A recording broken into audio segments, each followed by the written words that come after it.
¿Y viviste algún bombardeo en Bilbao? ¿En Bolueta, en Bilbao? Sí.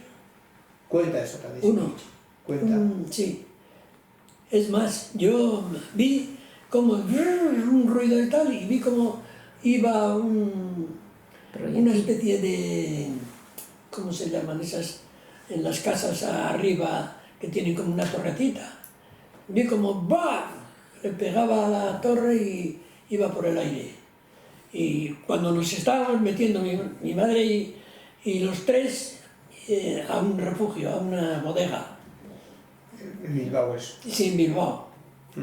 Y ya al día siguiente o a los 2 días, porque en aquella bodega dormimos, tú no te acordarás. Y dormimos allí en la misma bodega y no sé si al día siguiente y tal ya entraron las tropas en Bilbao. Las tropas de... Los nacionales, no sé. Sí, Franco.